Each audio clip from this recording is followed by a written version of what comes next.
네, 할렐루야. 우리 주 예수 그리스도 이름으로 함께 성경 말씀 살펴보겠습니다. 지난달에는 느헤미야 2장을 살펴보았습니다. 느헤미야 2장의 줄거리는 다음과 같죠. 예루살렘을 향한 헌신의 뜻을 품었던 느헤미야에게 드디어 유다 고향으로 귀환할 수 있는 길이 열렸습니다.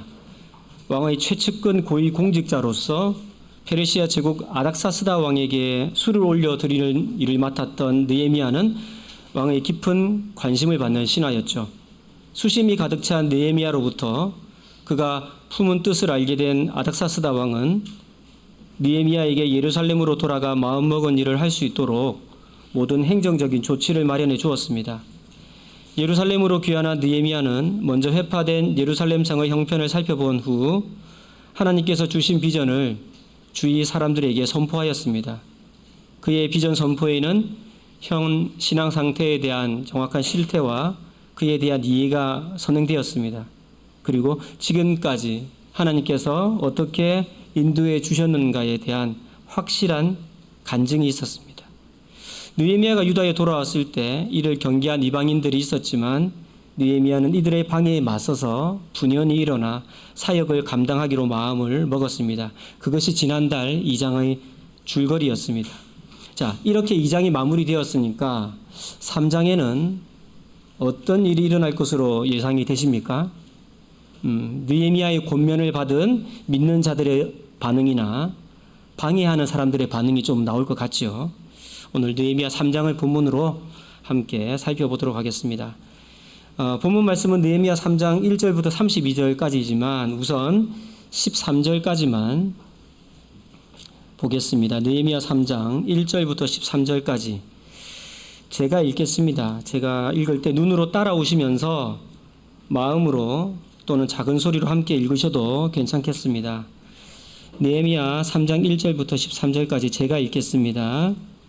때에 대제사장 엘리야십이 그 형제 제사장들과 함께 일어나 양문을 건축하여 성별하고 문짝을 달고 또 성벽을 건축하여 한메아 망대에서부터 하나넬 망대까지 성별하였고 그 다음은 여리고 사람들이 건축하였고 또 그 다음은 이므리의 아들 삭굴이 건축하였으며 어무는 하스나의 자손들이 건축하여 그 들보를 얹고 문짝을 달고 자물쇠와 빗장을 갖추었고 그 다음은 학구스의 손자 우리아의 아들 무레못이 중수하였고 그 다음은 무세사벨의 손자 베레기야의 아들 무술람이 중수하였고 그 다음은 바하나의 아들 사독이 중수하였고 그 다음은 두고와 사람들이 중수하였으나 그 귀족들은 그 주의 역사에 담붙지 아니하였으며 옛문은 바세아의 아들 요야다와 부소드야의 아들 무술람이 중수하여 그 들보를 얹고 문짝을 달고 자물쇠와 빗장을 갖추었고 그 다음은 기브온 사람 물라데아와 메로노 사람 아도니 강서편 총독의 관할에 속한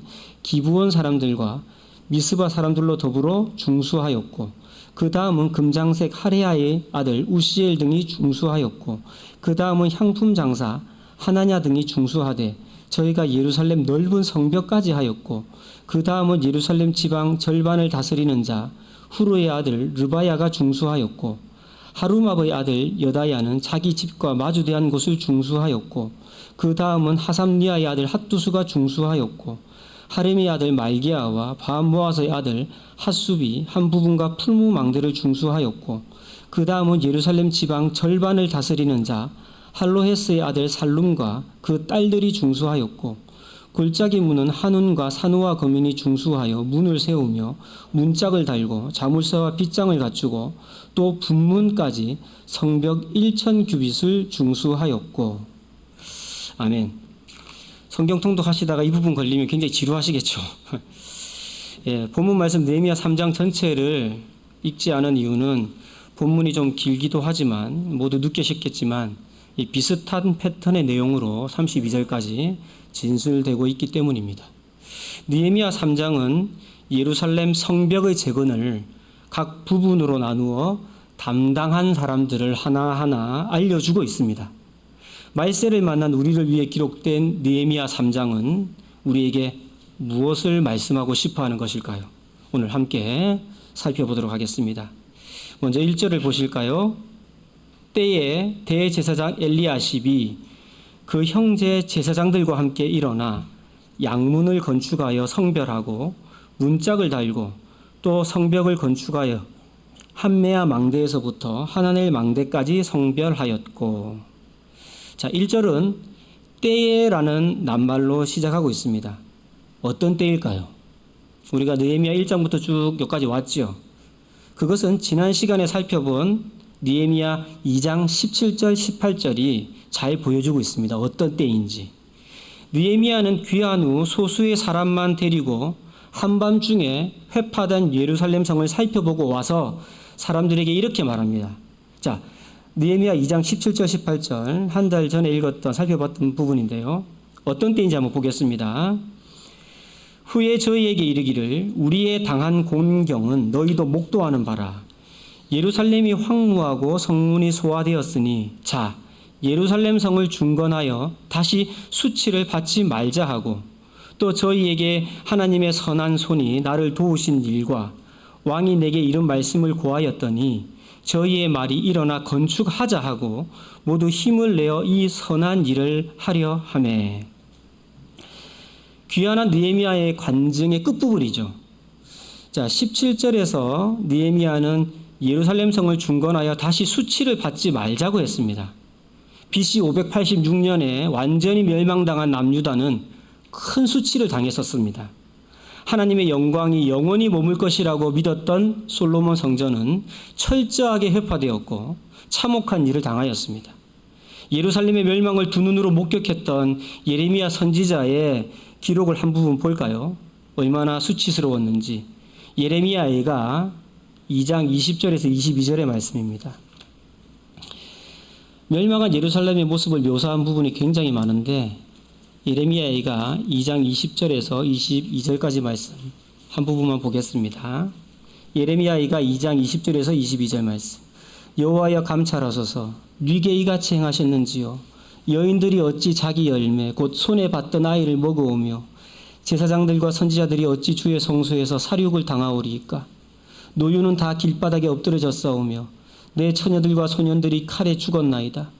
주께서 진노하신 날에 죽이시되 긍휼히 여기지 아니하시고 살육하셨나이다. 주께서 내 두려운 일을 사방에서 부르시기를 절기에 무리를 부름같이 하셨나이다. 여호와께서 진노하신 날에 피하거나 남은 자가 없었나이다. 내 손에 받들어 기르는 자를 내 원수가 다 멸하였나이다. 이 한 부분만 읽어봐도 끔찍하죠. 바벨론에 오랫동안 포위되어 식량이 떨어지자 부모가 자식들을 잡아먹는 일이 일어났습니다. 잔인하게 살육을 당했습니다. 그 과거를 보면서 느헤미야는 더 이상 두 번 다시 이런 수치를 당하지 말자고 지금 얘기하는 겁니다. 바로 이러한 때에 느헤미야는 예루살렘 성벽 재건을 위한 첫 헌신자였습니다. 뭐든지 처음으로 헌신한다는 것은 쉬운 일이 아닙니다. 엉망진창 같은 현실 앞에서 어디서부터 시작해야 할지 막막한 상황 속에서 오로지 하나님만을 의지하며 헌신하는 것도 보통 일이 아니지만 가장 먼저 나선다는 것은 참으로 두렵고 외로운 일이기도 합니다. 하지만 이러한 때에 하나님께서는 믿음의 동역자들이 우후죽순처럼 일어나도록 인도하셨습니다. 그 명단이 오늘 본문 느헤미야 3장에 가득하죠. 가장 먼저 동역하겠다고 나선 사람은 3장 1절에서 확인할 수 있는 것처럼 대제사장 엘리야십이었습니다. 그는 그 형제 제사장들과 함께 일어나 양문과 양문에 연결된 두 망대와 성벽을 담당하였습니다. 느헤미야가 쌓으려던 예루살렘 성의 성벽은 그 당시 전체적으로 보면 대체로 위아래로 약간 길쭉한 모양입니다. 예루살렘 성의 핵심인 성전은 이러한 예루살렘 성의 위쪽에 자리 잡고 있었는데 이 성전에서 가장 가까운 성문 중에 하나가 바로 양문입니다. 영어로는 동물 양을 뜻하는 sheep과 문을 뜻하는 gate가 합쳐진 말입니다. 이 문의 이름이 왜 양문인지 쉽게 알 수 있죠. 구약시대니까. 성전에서 제물로 드릴 대표적인 양을 비롯한 동물들이 들어오는 문이기 때문입니다. 3장에서 확인할 수 있는 예루살렘 성벽의 구조는 크게 세 가지로 나누어 볼 수 있습니다. 첫 번째는 말 그대로 예루살렘을 완전히 둘러싸는 성벽입니다. 근데 성벽만 있으면 안 되죠. 사람들이 이동을 할 수가 없잖아요. 성 안과 밖으로. 그래서 두 번째는 성벽의 사이사이에 성문이 있습니다. 그리고 끝으로 적의 침입을 바라볼 수 있는 높은 망대가 있습니다. 크게 세 부분으로 이루어져 있습니다. 느헤미야에게 있어서 예루살렘 성벽 재건의 첫 동역자로 대제사장 엘리야십과 그 형제 제사장들이 일어난 것은 큰 힘이 되었을 것 같습니다. 구약시대의 대제사장과 제사장 무리는 하나님께 나아가는 제사를 담당한 사람들이었기 때문에 이들의 협조가 무엇보다 중요했습니다. 그들은 양문과 연결된 두 망대와 그 사이 성벽을 세웠는데 이후 다른 부분에는 언급되지 않는 성별이라는 말이 나옵니다. 성별하였고. 성별은 거룩하게 구별한다는 뜻인데 이 성전과 양문의 관계를 생각하면 충분히 이해할 수 있겠죠.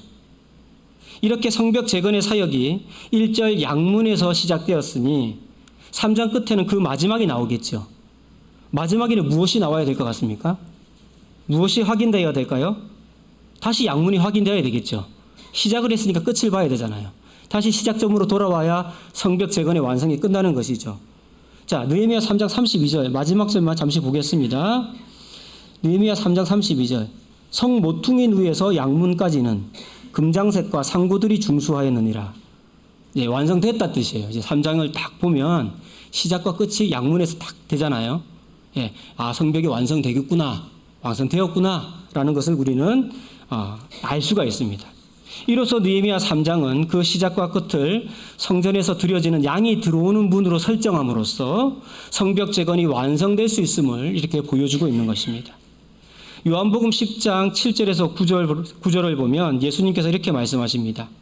그러므로 예수께서 다시 이르시되 내가 진실로 진실로 너희에게 말하노니 나는 양의 문이라. 나보다 먼저 온 자는 다 절도요 강도니 양들이 듣지 아니하였느니라. 내가 문이니 누구든지 나로 말미암아 들어가면 구원을 얻고 또는 들어가며 나오며 꼴을 얻으리라. 구약은 그림자요 신약은 실체입니다. 예수께서 친히 양의 문이 되어 주셨고 당신이 어린 양이 되어 우리의 죄를 속하기 위한 영원한 속죄 제물이 되어 주셨습니다. 우리의 믿음은 바로 양의 문이 되신 예수 그리스도로 시작되고 마지막도 오직 그의 공로로 완성됩니다.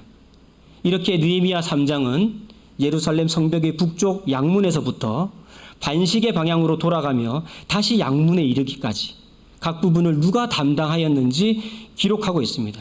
즉 하나님의 나라는 예수 그리스도를 중심으로 우리 모두가 연합할 때 완성되는 것입니다. 누구 하나 농땡이 치면 안 되는 것이죠. 2절을 보시겠습니다. 그 다음은 느헤미야 3장 2절입니다. 그 다음은 여리고 사람들이 건축하였고 또 그 다음은 이므리의 아들 삭불이 건축하였으며. 이후로 여러분은 한 구절 한 구절 읽어갈 때 위쪽 양문에서부터 반시계 방향으로 진행된다고 상상하시면 글자를 읽어도 이미지가 조금 그려지실 겁니다. 마지막 양문에 도착할 때까지. 자, 1절의 대제사장 엘리야십과 그 형제 제사장이 담당한 성벽을 이어서 맡은 사람은 여리고 사람들이었습니다. 그리고 이어서 이므리의 아들 삭불이 건축하였습니다. 여리고 사람들은 싸잡아서 언급되었고 그 이름이 열거되지는 않고 있습니다. 느헤미야 3장에는 이렇게 그 이름이 구체적으로 언급되는 사람도 있고 여리고 사람, 기브온 사람, 미스바 사람, 느디님 사람 등과 같이 단체로만 언급되는 경우도 있습니다. 이름이 언급되었다고 해서 더 빛나고 이름이 언급되지 않았다고 해서 가치가 덜한 것은 아니죠. 하나님의 일에는 사실 이름 없이 빛도 없이 헌신한 사람들이 훨씬 많습니다. 성경을 보면. 최초의 이방인들의 교회인 안디옥 교회가 세워진 것도 바로 이름 없이 빛도 없이 복음을 전한 성도들 덕분이었습니다.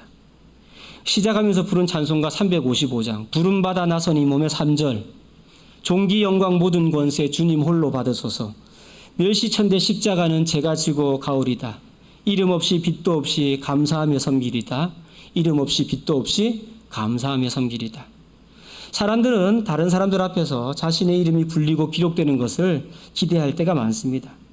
그래서 경치 좋은 계곡에 가면 기암 절벽 넓은 바위에 사람 이름을 흉물스럽게 새겨놓은 것을 보게 되죠. 믿는 자는 이런 것에 현혹되어서는 안 됩니다. 오히려 이름이 드러나는 것을 경계하고 모든 영광을 하나님께 돌리는 것이 마땅합니다. 3절을 보시겠습니다. 어무는 하스나의 자손들이 건축하여 그 들보를 얹고 문짝을 달고 자물쇠와 빗장을 갖추었고 여기에는 어문이라는 성문이 나옵니다. 이렇게 느헤미야 3장에서 확인할 수 있는 성문은 모두 10개인데 양문을 시작으로 양문, 어문, 옛문, 골짜기문, 북문, 샘문, 수문, 마문, 복문, 한밑간문, 다시 양문으로 오거든요. 이렇게 10개예요. 그 중에 북문이 있죠. 북문은 이제 남쪽 끝에 있는 문이에요. 양문과 대응이 됩니다. 이렇게 모두 10개가 언급이 되는데요. 이제 4절을 한번 보시겠습니다. 그 다음은 학고스의 손자 우리아의 아들 브레못이 중수하였고 그 다음은 무세사벨의 손자 베레가의 아들 무술람이 중수하였고 그 다음은 바하나의 아들 사독이 중수하였고 이렇게 계속 성벽 재건에 동역한 사람이 등장합니다. 반시계 방향으로 돌아가면서 먼저 무레못이 나옵니다. 그리고 무술람이 나오지요. 이 두 사람의 언급에 있어서 공통점은 가문의 3대가 모두 나온다는 것입니다. 학고스, 우리야, 무레못이 3대를 이루고 무세사벨, 베레가, 무술람이 3대를 이루고 있습니다. 이 말은 3대가 지나도록 믿음의 전승이 끊어지지 않고 이어지고 있음을 밝혀주는 것입니다. BC 586년 예루살렘이 회파되고 BC 516년 예레미야 선지자의 예언대로 70년 만에 1차 귀환한 수룹바벨의 지도 아래 이른바 수룹바벨 성전이 지어졌습니다. 그런데 예루살렘 성벽 재건을 위해 귀환한 느헤미야는 BC 444년경에 귀환을 해요. 그러니까 굉장히 시간차가 있죠. 시간이 꽤 흘렀죠. 따라서 1차 포로 귀환 때 왔던 수룹바벨을 따라서 왔던 유다인 중에는 느헤미야의 3차 포로 귀환 때까지 어려운 가운데서도 유다 땅을 떠나지 않고 예루살렘의 완전한 회복을 소망한 믿음의 가정들이 계속 있었다는 것입니다. 언젠가 하나님께서 회복시키실 그때를 기다리며 믿음의 자손을 생산하고 있었겠지요. 아들과 손자 3대가 이루도록 하나님의 의뢰는 우리는 지금 믿음 안에 있습니다. 이 믿음의 가문은 주님 오실 때까지 이어져야 합니다. 중간에 끊어지는 일이 생긴다면 참으로 가슴 아플 것 같습니다. 그렇게 되지 않으려면 신명기 6장 6절 이하에 나오는 모세의 권면대로 하나님의 말씀을 자녀에게 부지런히 가르치며 집에 앉았을 때이든지 길에 행할 때이든지 누웠을 때이든지 일어날 때이든지 강론하며 이 말씀을 붙들고 살도록 해야 할 것입니다. 지금 1세대입니까? 2세대입니까? 3세대입니까? 조금 세대를 좀 내려왔다면 한번 그 결속력이 어떤지 한번 보십시오. 1세대 우리 할아버지, 아버지 믿음부터 시작해서 2세대, 3세대 이 믿음의 이 끈이 어떻지? 좀 더 견고한지, 더 연약해지고 있는지, 풀어지고 있는지 우리가 생각해 볼 일입니다. 5절을 보시겠습니다.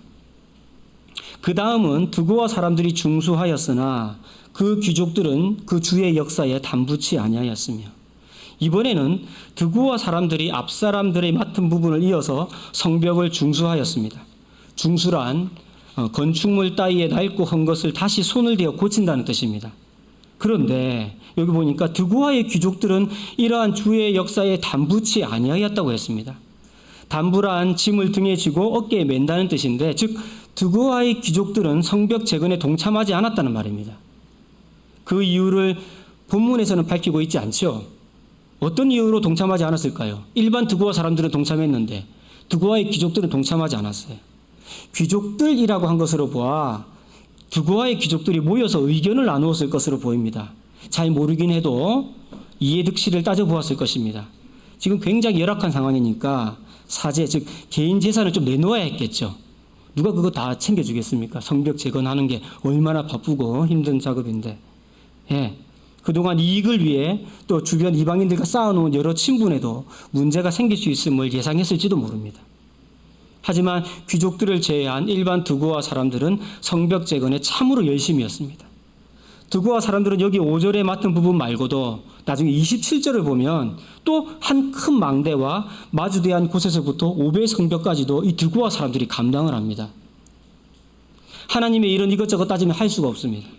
그것이 하나님의 몸을 세우는 일이라고 믿어질 때는 함께 달라붙어서 연합해야 합니다. 자, 8절을 보시겠습니다.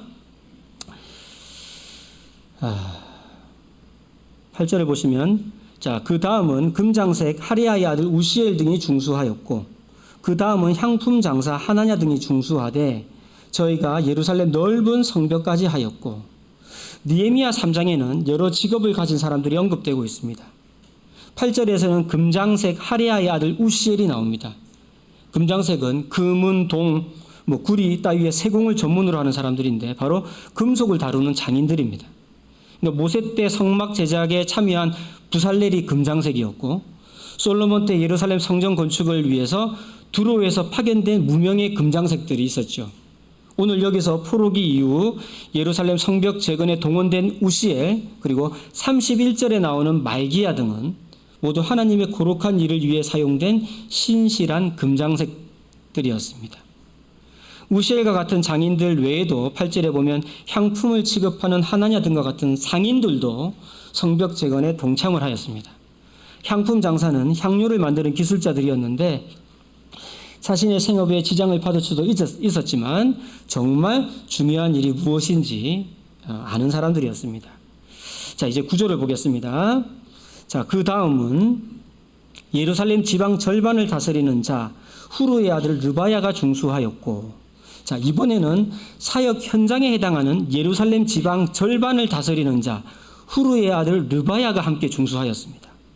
당시에 예루살렘은 두 개의 행정구역으로 나누어 다스리게 한 것 같은데, 자, 절반을 다스리는 자가 이렇게 동참해 줬으니까 어떻게 되면 딱 좋을까요?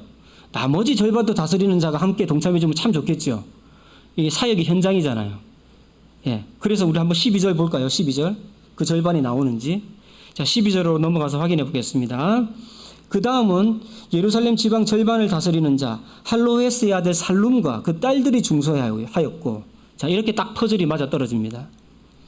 예루살렘의 나머지 절반을 다스리는 자 할로헤스의 아들 살룸이 이 거룩한 사역에 함께하였습니다.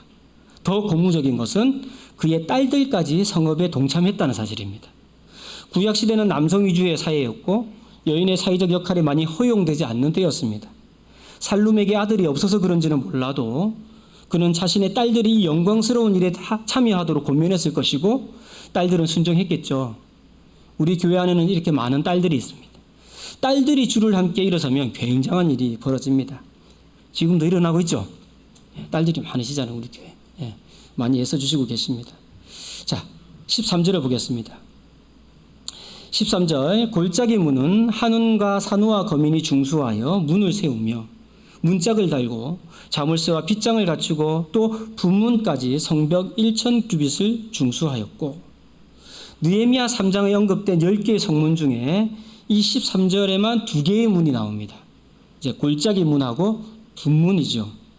이 중에서 분문은 아까도 말씀드린 바와 같이 아래쪽 끝에 있는 문으로 시작점인 양문과 대응되는 문이라고 할 수 있습니다. 따라서 13절에 오면 어떻게 생각하면 돼요? 성벽의 절반이 완성되었구나 라고 이렇게 생각을 하시면 됩니다. 이 골짜기 문과 분문 사이의 성벽의 길이는 1000규빗이라고 나와 있는데, 큐빗이라는 단위가 보통 팔꿈치에서 손가락 끝까지 이르는 길입니다. 성인 남자 기준으로 한 50cm 정도 되는데 1000규빗이면 500m예요. 500m. 성벽 500m. 이 부분을 골짜기 문과 함께 한운과 산우와 거민이 담당을 해줬습니다. 이렇게 성벽 재건에 동참한 사람들을 보면 문 하나만 딸랑 담당한 사람도 있고 비교적 짧은 성벽을 담당한 경우도 있고 여기서처럼 아주 긴 부분을, 많은 부분을 담당한 경우도 있습니다. 중요한 것은 주님께서 맡겨주신 분량대로 순종하는 것입니다. 주님 앞에 똑같이 귀한 일입니다. 경중이 없죠. 다 귀한 일입니다. 이런 식으로 느헤미야 3장 끝까지 기록되고 있습니다. 자, 이제 느헤미야 마지막을 보겠습니다. 마지막. 3장의 마지막 31절과 32절을 보도록 하겠습니다. 31절 보겠습니다. 그 다음은 금장색 말기야가 한밑간 문과 마주대한 부분을 중수하여 느디님 사람과 상고들의 집에서부터 성 모퉁이 누에 이르렀고, 성 모퉁이 누에서 양문까지는 금장색과 상고들이 중수하였느니라. 자, 이렇게 끊김없이 예루살렘의 성벽 재건이 추진되면서 출발 지점이었던 양문으로 다시 돌아오게 되었습니다. 반시계 방향으로 쫙 돌아가면서 시작은 대제사장 엘리야십과 그 형제 제사장들이었는데 마지막은 누굽니까? 마지막은 금장색들과 상고들이었습니다. 구약시대는 동물의 속죄제사를 통해 하나님 앞에 예배를 드리는 시대였기 때문에 하나님과 사람 사이에서 제사 업무를 담당한 제사장 그룹의 사람들이 높임받던 시대였죠. 그들이 없이는 하나님께 예배 드릴 길이 없었기 때문입니다. 금장색과 상고, 즉 장사하는 사람들은 그에 비하면 덜 중요한 사람들이었죠. 그러나 우리나라에서 과거에는 산웅공상이라고 해서 공과 상에 종사하는 사람을 가장 낮게 봤죠. 그러나 이 구약 시대에도 성업을 위해 성별을 따지지 않고 직업을 따지지 않고 헌신하기로 결심한 이들은 함께 연합하여 일치된 마음으로 성벽 재건에 힘을 썼습니다. 하나님을 섬기기에 유리한 직업이 따로 정해진 것은 없습니다. 하나님을 섬기기에 알맞은 직업을 갖게 해달라고 기도하는 것은 필요하지만 하나님께서 어떤 직업인으로 나를 부르시든 우리는 하나님을 위해 헌신할 수가 있습니다.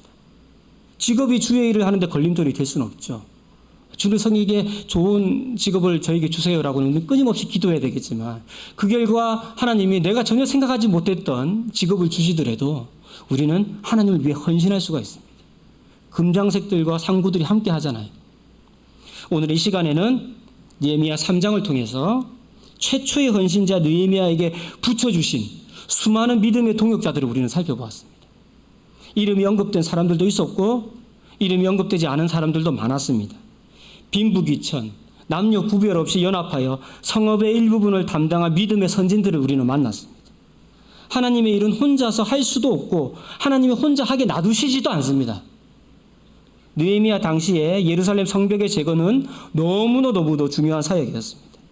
하나님께 제사드리는 성전과 성전을 중심으로 한 믿음의 공동체의 안전을 지켜내기 위한 건축물이었습니다. 성벽이 없이는 느헤미야의 말처럼 다시 수치를 당할 일이 반복될 수 있었습니다. 히브리서 10장 1절은 말씀합니다. 율법은 장차 오는 좋은 일의 그림자요 참 형상이 아니므로 해마다 늘 드리는 바 같은 제사로는 나아오는 자들을 언제든지 온전케 할 수 없느니라. 우리가 그림자와 같은 구약을 살펴볼 때는 실체가 무엇인지 생각해 보아야 합니다. 그렇다면 오늘날의 성벽은 무엇일까요? 우리가 벽돌 가져와서 성벽 세워야 될까? 그건 아니잖아요.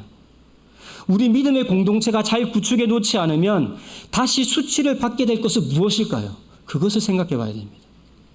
여러 가지로 생각할 수 있겠지만 우선 진리의 말씀이 성벽처럼 우리를 둘러싸도록 해야 할 것입니다.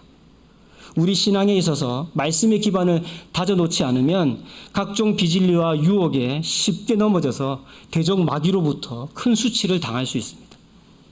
우리가 이렇게 함께 모여서 예배드리고 말씀으로 힘을 얻어야 흩어져서 각자 삶의 현장에서 삶의 예배를 드릴 수가 있는 것이죠. 또한 나에게 맡겨진 작은 일을 성실하게 감당하는 것도 성벽을 세우는 일입니다. 내가 맡은 직분, 내가 맡은 크고 작은 사역, 내가 맡은 청소구역 등 성벽이라고 여겨지는 일은 자기가 의미 부여를 하면 얼마든지 있습니다. 하나님의 일은 모두가 함께 해야 합니다. 느헤미야의 성벽 재건 역사와 같이 어느 한 부분 끊어짐 없이 모두가 연합하고 일치된 마음으로 주님이 맡겨주신 부분을 감당해야 합니다. 드고와의 귀족들처럼 이리 재고 저리 재다가 감당하지 않는다면 주님 오시는 날에 책망받겠죠. 우리 성도님들 모두 믿음으로 하나님의 몸된 교회를 세우는 성업에 동참하셔서 마지막 주님 만나는 날 착하고 충성된 종으로 칭찬받게 되시기를 예수 그리스도 이름으로 축원합니다. 할렐루야. 찬송 379장 찬양 드리겠습니다.